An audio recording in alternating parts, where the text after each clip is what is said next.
All right. We would like to call the United We Learn Teaching and Learning Committee to order. I'd like to do roll call. Preston? Here. Great. Justin Pate? Here. Julie Pyle? Present. Lee Todd? Here. Lou Young? Here. All right. So I am so excited to hear from you all today. We talk about vibrant learning experiences and throw the word out there a lot, but not being in a school that is like really talking about that or doing that.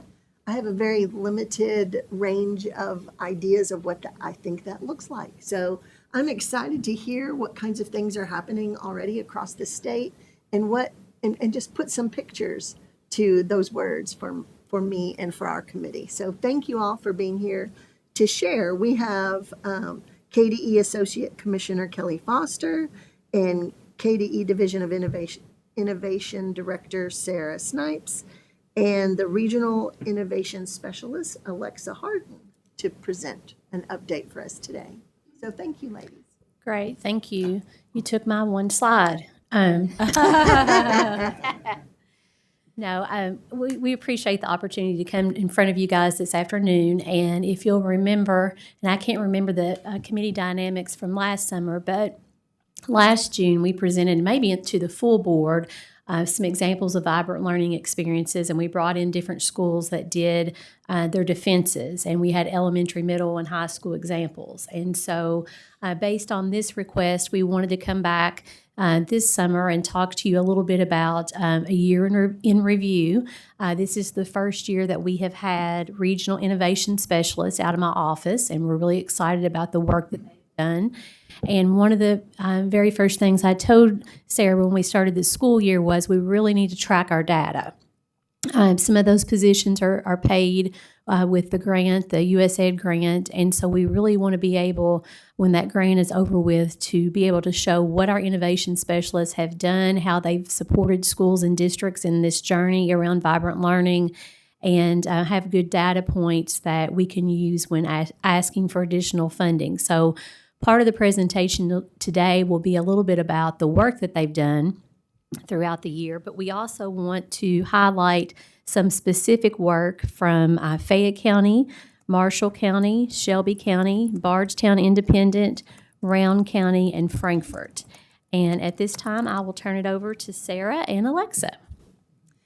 Well, thank you for having us today. We get excited to do this work every day. I would put our team up against anyone and just feel so proud both of the work that we get to lead here at the department, but even more so just how invested Kentucky schools and districts truly are to leading, quite honestly, in the nation around transforming the student experience, which we lead as a team.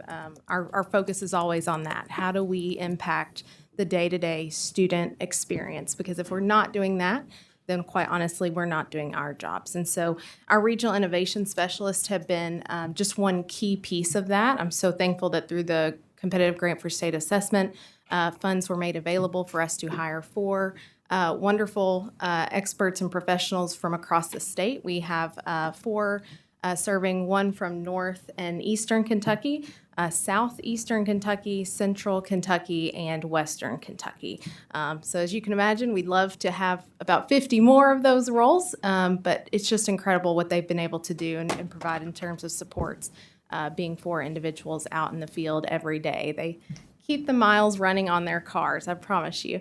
But one of the things, as Kelly mentioned, on tracking their data, I do want to highlight that at the upcoming Kentucky United We Learn Council convening on June 20th, I have asked those individuals to come along and share this year's report, which will hold a lot of those data points, specifically targeting impact that they have had as a direct result of the supports they've provided. So there will be able to see direct correlation between the types of supports they've provided across vibrant learning, portrait of a learner, local accountability, and community collaboration, as well as performance assessment development. And so they'll be able to follow that up and show you some real timely examples of how that has transformed the student experience in our district so far.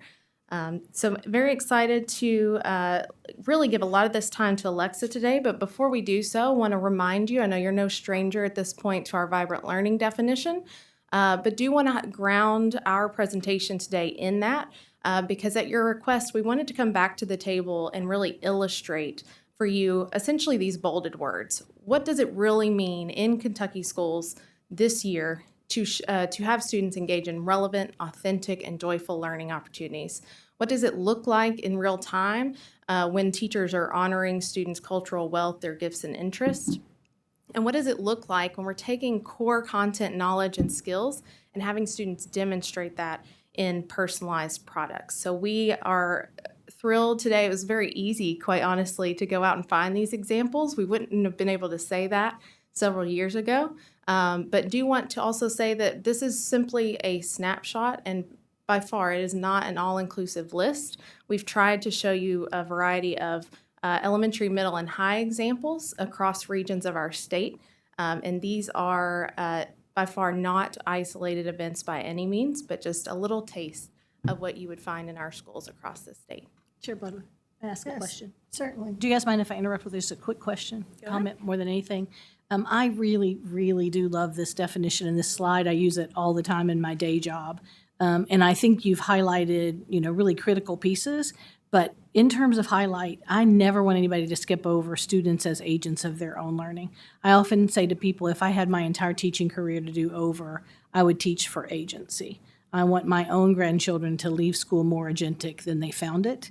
I want them to find ways to be more literate, more capable, more competent in the work all the time. So, but every piece of this to me is just beautiful and descriptive, and I think what we're about to see from Alexa is that we'll begin to tease out all of these this is good teaching, this is good learning, this is good assessment in a really tight package. So I like it. Thank you. And along that note, do want to reemphasize the way that this definition came about was through our Kentucky United We Learn Council. And it was very much grounded on a diverse group of stakeholders, from parents to students to educators, going out to schools on a variety of visits across the state and then coming back together over several sessions to really talk about what we saw and come to this definition together. So even the definition itself really grounded in the experience of students across the Commonwealth. And I occasionally get that head scratched. Do you really mean joyful? And I'm like, yeah, heck yeah. I think every kiddo should have some joy in the school, in the classroom.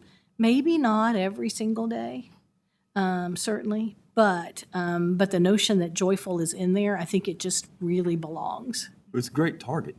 I mean, that to me 100%. is Shoot for the stars. what's missing from engagement. That's the ultimate engagement. And I think, that word is not in here, well, engaged in, but, Yeah. if you can combine relevant and joyful, Yeah. I think just those two will draw engagement. It's alchemy, yeah. And I remember when this definition was built, they agonized over Every every word. single word. But it was worth it. Oh, absolutely. Wordsmithing is always fun, It's a especially beautiful- it's a collaborative beautiful thing. wordsmithing. Yeah. So just on the next slide, briefly just highlighting, this is a few of the ways, of course, you all have seen here in the Sauer building some examples of student defenses, but we do want to lift up just a variety of ways and strategies and practices that teachers are using to help get to vibrant learning experiences for every student. You'll see a variety of those lifted up in Alexa's examples as well. So I'm going to pass it over to Alexa, who leads this work in North and Eastern Kentucky. All right, thank you. So as a regional innovation specialist, just like we've said, we are really the boots on the ground of the work. So we are in schools, we are in districts every single day. And the amount of vibrant learning that's happening across the Commonwealth is incredible. Just to see these students thriving and like going back to joyful and, just how passionate they are about what they're doing really validates this work, I think. So if you don't care to go to the next slide, please. So our first example comes out of Tates Creek High School. And this is from Miss Kathy Sammons. And Miss Kathy is a member of the Kentucky Innovative Teacher Fellowship. And what she's really done is has taken science to the next level. So taking it from that very traditional approach, textbook, lecture, notes, paper, pencil, to making it hands-on and making it relevant for her kids. So she has partnered and collaborated with some local businesses and local partners within her community. And students were presented with real data from their community. They had to analyze that data and then come up with some possible solutions to those problems that they were seeing. So not only were they addressing the NGSS standards and practices, but they were also being critical thinkers. They were also being productive collaborators as well. If you'll go to the next slide, please. In this example, it's very different. So this teacher, Mr. Justin Gadd, he really plays on his passion for the game Dungeons and Dragons. And so what what he's done with that is made that a tabletop role-playing game. So we're seeing that quite often with games like Dungeons and Dragons or the Oregon Trail, where teachers are taking their standards, taking their content, and transforming that into a game or a role-playing experience for their kids.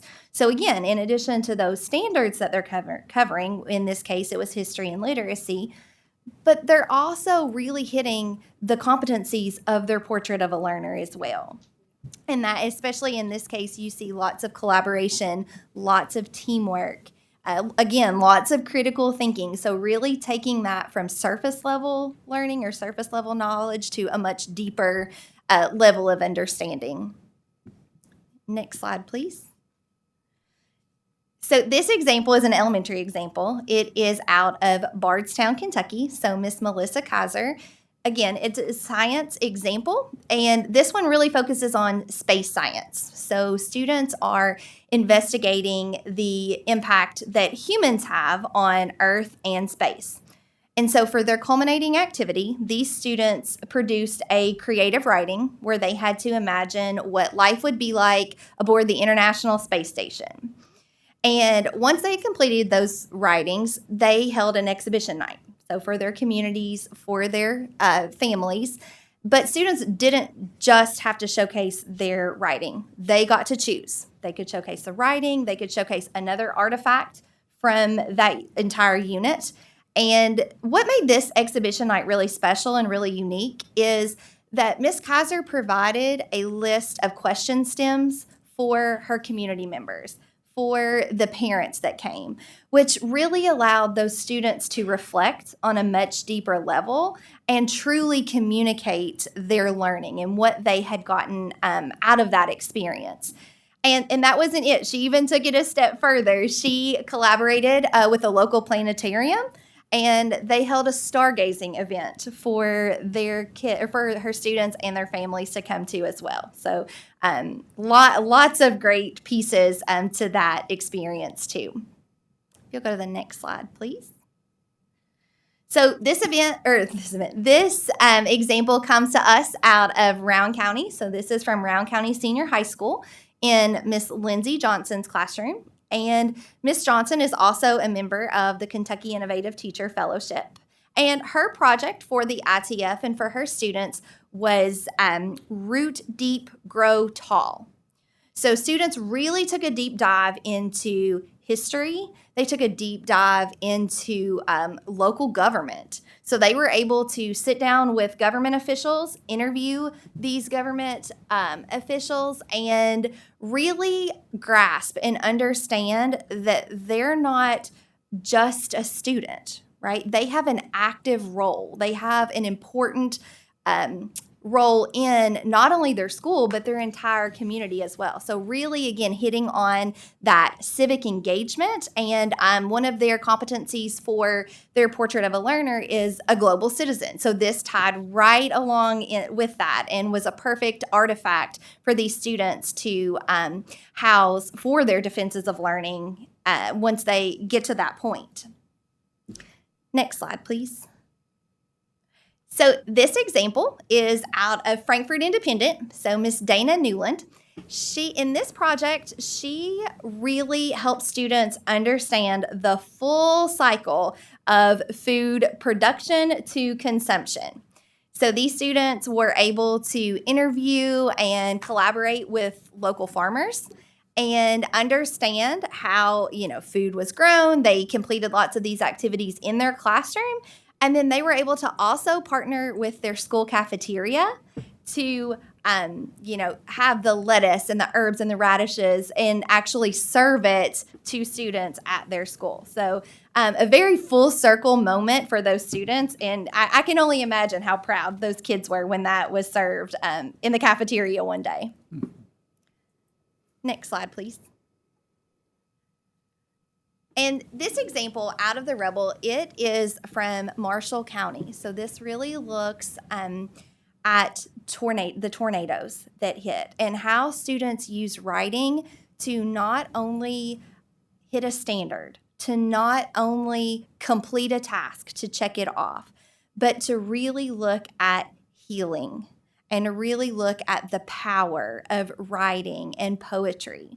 So students were able to interview first responders and other local community members for this unit, and then they were able to produce a poem that, like I said, it was not only just something that to check a box, an assignment, but it was something that was powerful, and it was something that was meaningful to those students and to that community as well. And again, like we said, these are only a handful of examples. We know there are tons more taking place in our classrooms across our state. But realistically, we also know that all teachers aren't at the comfort level of producing a vibrant learning experience like this, but they're asking questions. They want to learn more. They want to know how to build this, how to create this environment in their classroom so students are experiencing joyful opportunities. They are experiencing relevance. They are agents of their own learning. And so in response to that, as the Division of Innovation and a Regional Innovation Specialist team, we are looking at some professional learning opportunities this summer for teachers, because if that's an ask, then we need to provide that to our teachers. So in June, the Division of Innovation is also partnering with UK Next Gen and the OVEC Co-op to host Momentum Professional Learning. So that will be very heavily focused on vibrant learning. And then as regional innovation specialists and working all over the state, we know it's not always feasible for teachers who, may work in far eastern Kentucky or far western Kentucky. They may not be able to come to a professional learning session here in central Kentucky. So what my team has decided to do this year is we are hosting 4 vibrant learning collaboratives across the state. So in July, we will be hosting these collaboratives in Laurel, Clark, Nelson, and Hopkins County. And they are truly going to be, just like Momentum, a for-teacher, by-teacher event. So spotlighting the teachers and the examples like you're seeing here today, and providing a collaborative space for other teachers to ask questions, to learn, to have a safe space to figure out how they can make this happen in their classrooms and in their school. So we're really excited about that opportunity to continue to spread this vibrant learning movement that we're seeing in such full force right now. And we want to keep that momentum going. And we feel like this is a really great step to do that. And the last thing I just want to hit on is being in schools and districts every day. We talk to a lot of teachers. We talk to a lot of school administrators, a lot of district administrators. And one of the main things that we're hearing is this vibrant learning movement is humanizing education again. It is recognizing the gifts that our students bring to the table and to the classroom every single day. It's recognizing the strengths that our teachers have. It's recognizing the wonderful things that are happening in our communities and truly bringing joy back to the classroom and truly helping teachers realize why they chose the profession. And that that validates the work that we're doing. The student experience and teachers feeling that is why we're doing what we're doing. Thank you so much. Such a nice range of just different activities and experiences. Could you tell us a little bit about what does your role look like? Like you're one person for kind of a big chunk of territory. 44 districts, yes. Yeah. So we do a lot of different things. So we really try to tailor our services to what a district needs. So the first thing we do is we hold an initial meeting with our districts, and we go over the supports that we offer, but also really listen and hear what is the vision for your district? What great things are already happening that we can utilize in this. And so with that, we really create and, facilitate or co-facilitate Portrait of a Learner meetings as far as like those community development meetings, or if they already have a portrait, looking at implementation. So now that we have this beautiful portrait and these competencies that our community has chosen, what does that look like now in a second grade classroom? What does that look like in a CTE classroom? So that is a big piece. We also really focus on all components and all pieces of the United We Learn vision. So vibrant learning. How can we offer professional learning sessions for teachers and for schools? How can we help districts with strategic planning? So and what that looks like over a 3 to 5 year time span. We look at, the innovative assessments. So again, we have this portrait. We feel like we're implementing some vibrant learning. Now we're ready for defenses of learning. How do we start? So we look at really strategizing and collaborating with the districts and, again, developing that plan. Like what does that look like? Not only, just to have something on paper, but for a sustainability piece for that district. So no matter what teachers come and go or what administrators come and go, that we're creating sustainability so this work can live on past any of us. And then, of course, the collaboration with communities, so facilitating those community meetings or answering just any questions that a district may have, really trying to figure out how can we get more community buy-in? How can we get more community support? So we do a lot of thought partnering and brainstorming. And then one thing that really kind of happened this year that we didn't necessarily plan for at the beginning, but it has probably been one of the most powerful things, is our district collaborations.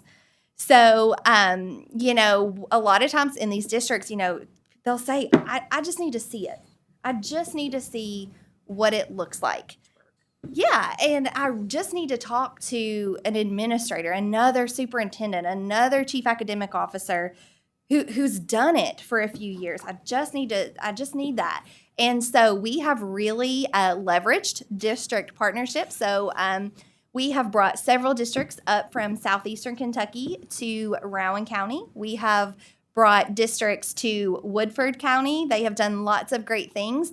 And there have been some districts that are now starting to collaborate even without our support. And that's exactly what we want to see. We want those walls to be torn down and, that collaboration to not only happen between schools and communities, but between school district and communities to school district and communities as well. So that's been a really powerful thing. And we're even starting to kind of experiment what that looks like virtually.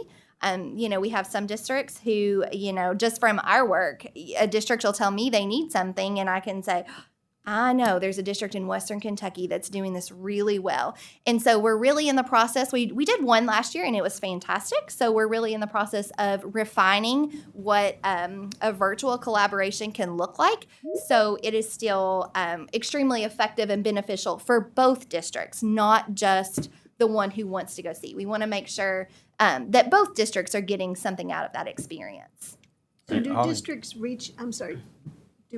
reach out to you or you reach out to them? We've done a couple different things. As I said, these positions were new for this school year. So if you'll think back earlier, there was some data that was brought to you all around kind of where districts were in the mindset and the needs around United We Learn. So we did some surveys. So we gathered information from those surveys to kind of see who needed what supports. We also tapped into our co-ops and used them to get the word out that we have these new regional innovation specialists. And, a lot of times co-ops have more direct contact, sometimes with districts than KDE does, so we use the co-ops.